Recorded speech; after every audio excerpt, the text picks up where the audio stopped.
Boker Tov. Today's Daf Yomi is Yevamos Daf Lamed Beis, Yevamos 32. We're going to start on the bottom of Lamed Aleph on the Beis at the Mishnah. The Mishnah says Gimel Achen. Let's say there are three brothers, Nisuyin, Gimel Nachros. There are three brothers married to three completely different women. There are three brothers married to three completely different women. Umeis Echamayan. So let's say Reuven is married to Sarah, Shimon's married to Rebecca, and Levi's married to Yocheved. So let's say Reuven dies, V'asaba Sheni, and then comes along Shimon, and he does Mamar, this quasi-Kedushin, this Mamar with Sarah, Umeis. And then after he does that, what happens is Shimon dies. Not Shimon dies, Reuven dies. Excuse me, let me start again. Reuven dies, so Shimon comes on and does Mamar with Sarah, and then after he does Mamar with Sarah, Shimon dies.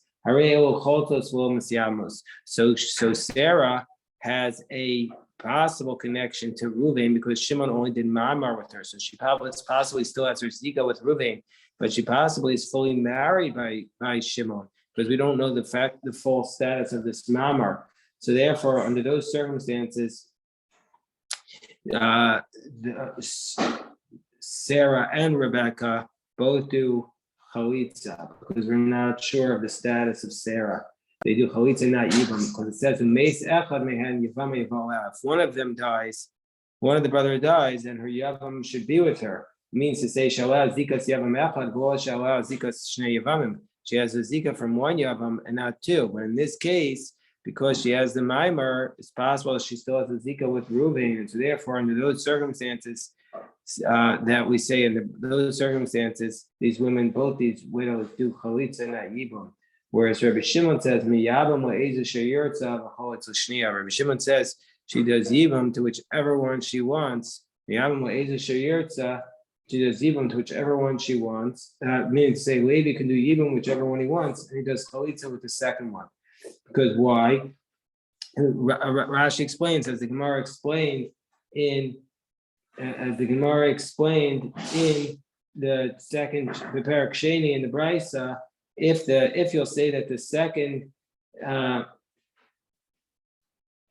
so if you're saying that if you'll say that the second mimer then is effective, then he's being with. If you say mimer is effective, then he's with the wife of the second husband. If you say mimer is not effective, then he's the wife of the first one. But he can't do yibum with both because it's possible that mimer was effective, and then Sarah is actually the wife of Shimon, and you're not allowed to do yibum with both of Shimon's wives. So the Gemara says the zika. So since he cited a verse, the zika space yavamim is the Araisa, if the Zika with two Yevamim that you're not allowed to have, if you have a Zika with two Yevamim that the woman doesn't fall to Yibum, this is a biblical law, Chalitza Namilo Tibai. And why does she require Chalitza? Why she shouldn't require Chalitza? She should just require nothing. She should go to the marketplace right away. The Gemara says, Elmi D'Rabbanan. No, so the Gemara says it's a rabbinic prohibition. The reason why we require Chalitza is just rabbinically, because biblically speaking, Maimar is not effective, and so therefore it's basically two different Yevamos coming from two different houses, and both of them do Yibum. But the rabbis made a decree that you require Chalitza because maybe we'll say that two Yevamos that come from one house, you could also do Yibum. So therefore we require Chalitza under these circumstances. So the Gemara says, so the Gemara says, well, why don't we say the following? Why don't we say you do Yibam with one, and then just do Chalitza with the other one? We're in the bottom of Lamed Aleph from Beis last line. The Gemara says, no, that we're not going to allow. Because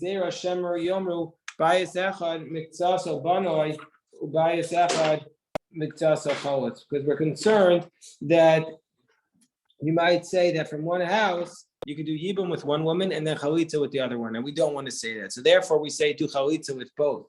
So the Gemara says, but Yomer, what's the big deal? If you do Yibum with the first one, what do you care if you do Chalitza with the second one? You're not actually doing any prohibition. We're on top of 32a. Let him do Chalitza with the second one. The Gemara says, well, actually, technically, you're correct. If you do Yibum and then Chalitza, yeah, that would be okay. But we're concerned. We're concerned maybe if you do chalitza first, and then you can't do yibum, but then he did yibum. You think if I do yibum and chalitza is okay, you might think it's okay to also do chalitza and then yibum. And then you're in violation of prohibition that once you do chalitza, it's a violation from the Torah, a Torah's violation to be yibum with another one of the brother's widows. Rahmana Amar, the Torah says, Kivin Shalabana, the Torah says, since you didn't build it, Shuvah Yivna, you're never allowed to build it again. So the Gemara says, Amar Rava explains, Nasan get, Mamaro, once you do a get, if you, let's say the person would give a get, so in this case where Shimon did Maimer with Sarah, and now he gave her a get with the intention to remove, his intention was giving this get, his intention was to remove the Maimer status from her. Then Hutrat Sarasa. So since that was his intent, then the co-wife is going to be permitted. He asura, but the woman herself, Sarah herself will receive the get after the Maimer, she's going to be prohibited the michav balas get, because it might come to confuse her with the woman who is balas get, because Rashi says, what's that referring to? Where you gave a get to a woman who you did mimer with the intention not only to remove the mimer, but also to remove her zika. So then she's not indeed allowed. So therefore, under those circumstances, the co-wife she herself would be prohibited for sure to have yibum or chalitza. So since if that was his intent, it would be a problem. Therefore, we make this decree. The alternative explanation is alternatively, Rava said that if a person gives a get to his to the woman who he did mimer with, that she herself will be permitted. Why? My David, the mimer that he did with her, he removed it completely. So therefore, it's not a problem because he removed exactly what he had done with her initially. Okay, now we start the next Mishnah. The Mishnah tells us, we're on 32a. Shnei Achin, there are two brothers, Nisu and Shtei Achos. These two brothers, let's call them Reuben and Shimon. They're married to two sisters. Let's call them Rachel and Leah. So Reuben is married to Rachel and Shimon's married to Leah. And then one of them dies. One of the brothers dies. Let's say Reuben dies. So therefore, Rachel falls to Yibum to Shimon. But Rachel can fall to Yibum to Shimon. Why can't Rachel fall to Yibum to Shimon? Because the reason why Rachel can't fall to Yibum to Shimon is because Shimon is married to Rachel's sister Leah. So therefore, there's nothing going on there. But then Shimon's wife Leah dies. So now, since Rachel was prohibited him at the moment she felt the Yibum, she's going to remain prohibited forever. Because she was prohibited him at that moment, she remains prohibited him forever. The Gemara says, well, this is obvious. It's obvious that she's going to remain prohibited. Hashta, in the earlier case, which we had on Daf Lamed, we only had it 2 days ago. We had learned that if there were three brothers and Rachel fell to Shimon at first, but she couldn't do Yibum because Shimon was married to his sister, and then she fell, so therefore she did Yibum with Levi, who was not married to her sister. And then Levi died. We say she can't marry Shimon afterwards, even though Shimon's wife died in between, because since she was prohibited him at once, she was prohibited forever. But in that case, she had the Yibum initially with Levi, and we still push her off from ever doing Yibum with Shimon. So it's a much bigger chiddush. And so if she's prohibited in that case, for sure, in this case where it's just her and Shimon, for sure she's going to be prohibited. Says the Gemara, there in that case, she was able to do at least Yibum with Levi. Amr slow. We say she doesn't fall to Yibum. Here, where she's pushed off completely, for sure we should say that she doesn't fall to Yibum. So the Gemara says you're right. Tana ha Tana Bereisha. First, the Tana taught our Mishnah as the case of two brothers and two sisters, and said she's prohibited to be with Shimon forever. But in the other case where there are three brothers, the Tana said, you know what, maybe she's permitted. Visharya. And then but then it went back and said, in the case of three brothers, she's also prohibited. And so, but since it was a chiddush, it was something new. Anything new is a beautiful thing. Akdama, it taught it first. Mishnah was also it kept this second Mishnah in the same place.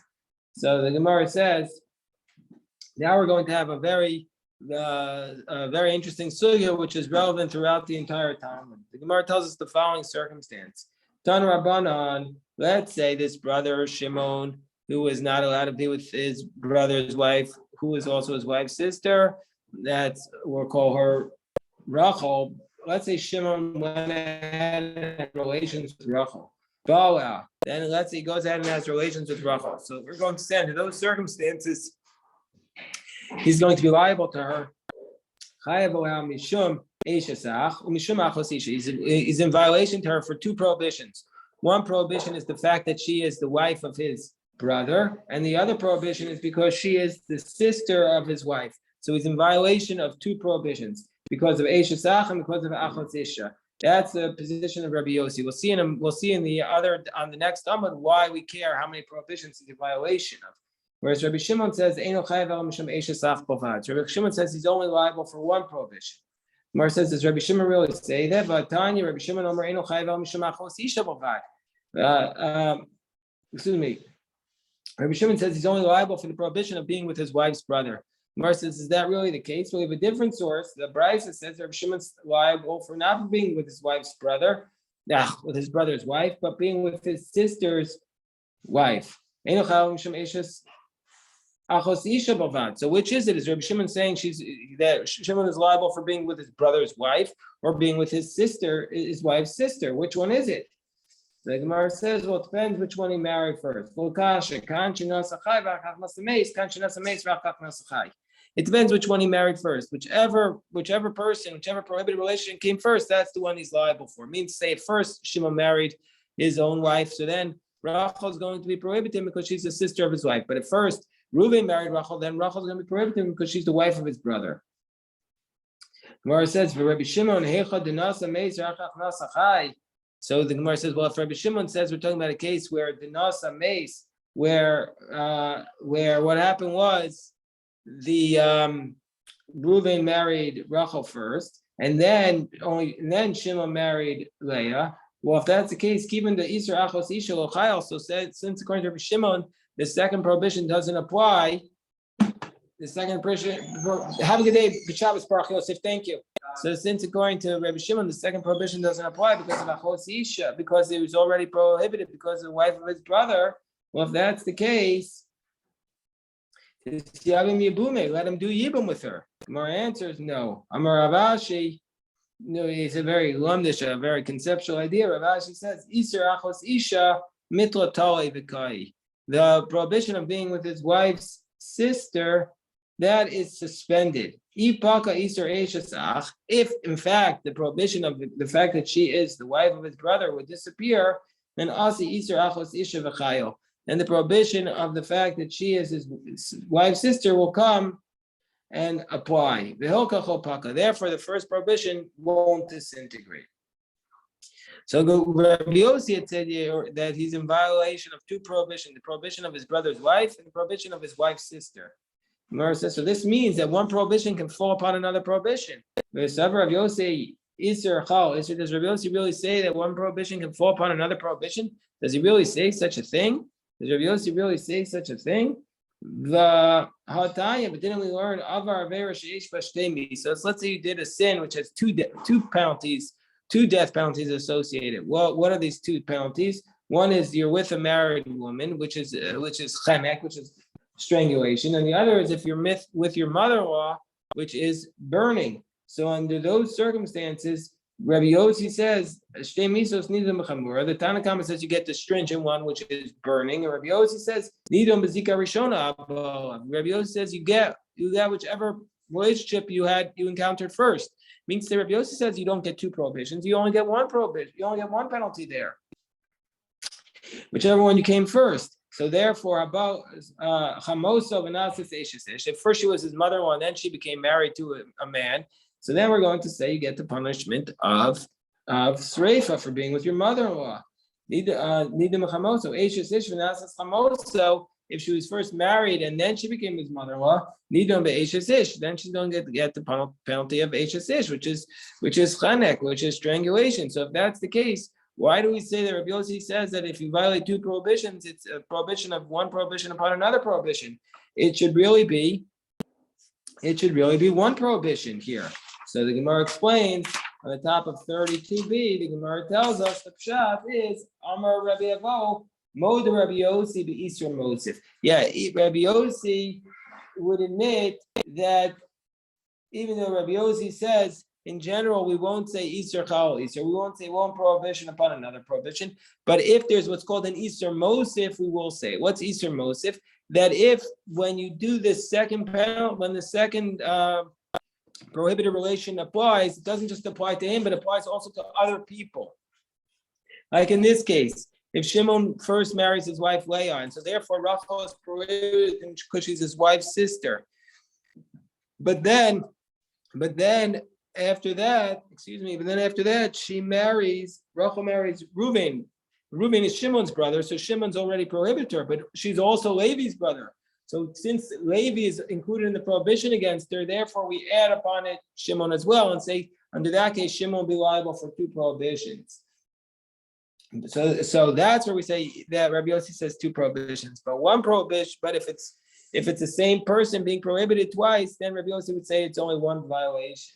So Gemara says, Teinach, well, that makes sense. Well, if Shimon got married first, and then Reuben got married, then it will make sense. Since there are other brothers who are included in the prohibition of being with Leah, therefore, so therefore it's also going to be prohibited to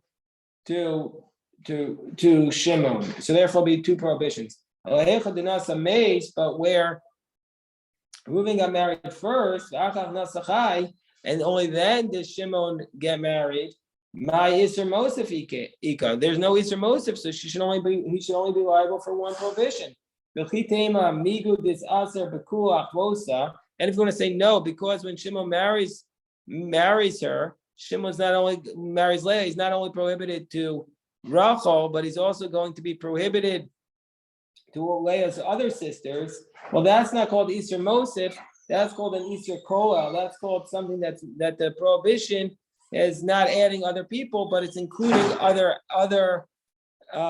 That meaning to say she is not going to be prohibited to other people, but he has other people who is included in his prohibition. That's called an Isser Kolel. So that's a different case.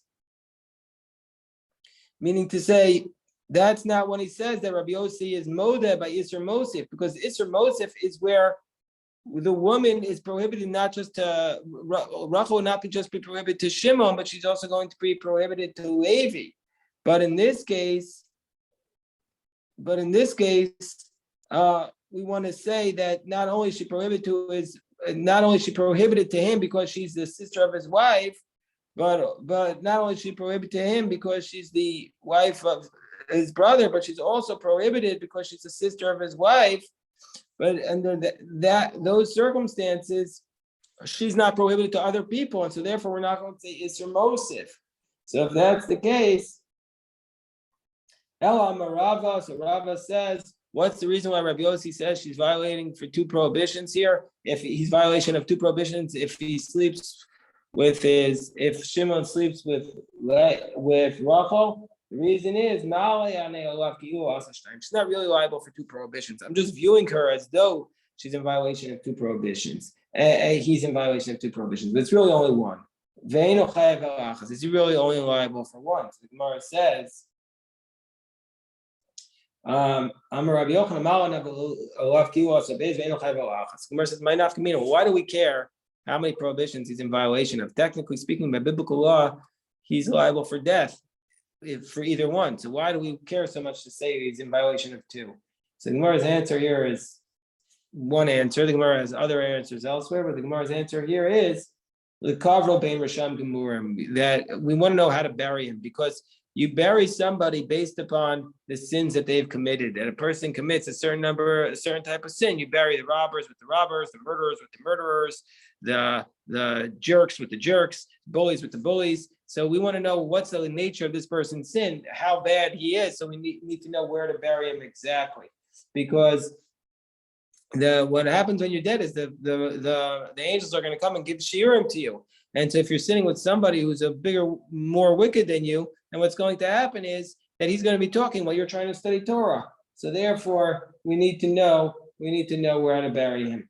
So the Gemara says in this dispute that we're discussing here about Isser Kolel and Isser Mosif, this is actually this idea of whether or not this one prohibition applies to another prohibition. By this case, this is actually related to another dispute, or actually three other disputes which we have between Rabbi Chia and Bar Kapara. Rabbi Chia and Bar Kapara were disputing what Rabbi taught, because the Gemara says the Idmar Zar Shashimish B'Shabbos. So let's say a non-Kohen is not allowed to serve in the temple. That's one violation. And he's also, and in general, he's also not allowed to violate the Shabbos. So let's say this non-Kohen comes and violates the Shabbos by serving in the temple. So Rabbi Chia says Chayav Shtayim. Rabbi Chia says he's liable for two. Bar Kapara says Ein Chayav El Achas. He's liable for one. Kafat Rabbi Chia jumped up. He got very excited. He jumped up and took an oath. He says, Avoda, I swear, Kach Shamati mi Rebbe. I swear from Rebbe Shtayim that he's liable for two. I heard from Rebbe he's liable for two. Kafetz Bar Kapara, V'nishba Avoda, Kach Shamati mi Rebbe Achas. He said, I swear he's liable for one.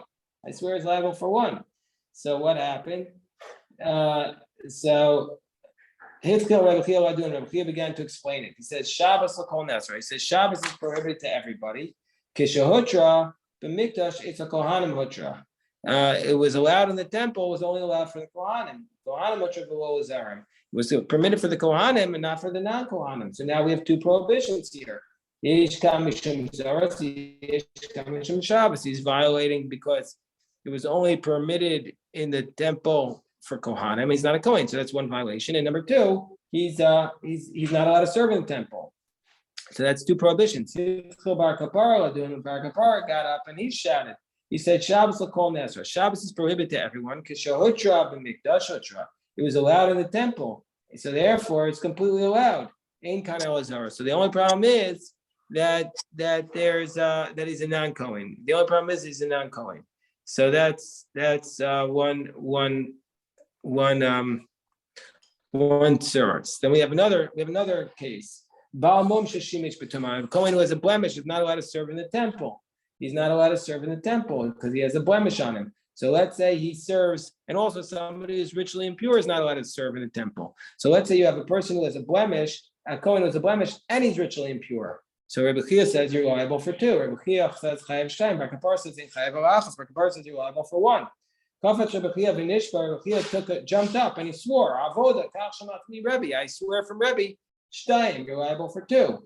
Kafat Bar Kapara v'nishba. Avoda kach shamatni Rebbe achas. I swear you're only liable for one. I heard from Rebbe. Hitzlo Rabbi Chia ladun. Rabbi Chia began to explain it. Tumah l'kol nesra. Tumah is prohibited to serve in the temple for everyone. Kishahutra, when it was allowed. B'mikdash etzel kohanim tamimim hutra. It was allowed in the temple for kohanim, who are, when you have the majority of the people tameh, you need to bring a carbon. Kohanim were allowed to bring it while they were in a state of ritual impurity, but it was only allowed for the kohanim who are not with a blemish. Not the kohanim who had the blemish. So therefore, we have two prohibitions. We have the kohen as a blemish, and therefore, since he has a blemish, it wasn't allowed for him. So he's also prohibited because of his tameh. Hislo Bar Kapara, Bar Kapara gave the opposite argument. Tumah is prohibited to everyone. Kishahutra, but then it was allowed, but mikdash it was completely allowed in the temple. So therefore, ein chayav el achas. So you're only going to be in kana mishum bamum. You only have the fact that he's a blemished kohen. Third case where we have this dispute. And Zar Sha'achal Malika. So the Kohen would slaughter the bird by not, usually we slaughter the animals, that's how you're allowed to eat it. But in the temple, a Kohen could eat from a bird. The way he slaughtered it was by sticking his fingernail of his thumb through the back of the neck of the baby bird. So Zar Sha'achal Malika. So let's say a non-Kohen ate this animal, which was killed in this manner, this bird. Rabbi Chia says he's liable for two. Chayav Shtayim. Bar Kapara says in Chayav El Achas. So the non-Kohen, according to Bar Kapara, is only liable for one. Kafat Rebbe Chia v'nishba. Rebbe Chia jumped up and swore. He says, I swear, kach shemat me Rebbe Shtayim. I swear I heard from Rebbe 2. Kafat Bar Kapar v'nishba boda kach shemat me Rebbe Achas. He said, I swear I heard you're liable for 1. Yislo Rebbe Chia adun. Rebbe Chia explained it. Nevela, carcass, it's not slaughtered properly. But kol nesra. It's prohibited to everyone. Kishahutra, the mikdash, it's a kohanim hutra. It was only permitted in the temple for kohanim. Kohanim hutra v'ozarim. It was permitted for the kohanim and not for the non-kohanim. So yeshka mishum zaretz, yeshka mishum malika. So you have the prohibition of nevela, of a carcass not slaughtered properly, and the prohibition of a non-kohen eating the bird. Yislo bar kapar, then bar kapar said the opposite. The veil of kol nesra, and the veil is prohibited to everybody, but then it was permitted in the temple. Kishahutra b'mikdash hutra. Enkan elazaros. So the only thing you have here is the fact that he's a non-kohen. So the Gemara says, so what's the nature of the argument? What are they arguing about? We're on the top of 33. The Easter Koel Valiba de Rebbe Yossi. So we'll pick this up, God willing, the Daf Yomi for Shabbos. They're arguing about Easter Koel, whether, and according to Rebbe Yossi, that's what we want to say. That Rebbe Chia is of the position that Rebbe Yossi says, by Isser Koel, where it's a more inclusive prohibition, you're going to be liable for 2, and Bar Kapara, and Bar Kapara says you're only liable for 1. We'll pick this up. I'll see if anybody has any questions now. Bar Kapara says you're only liable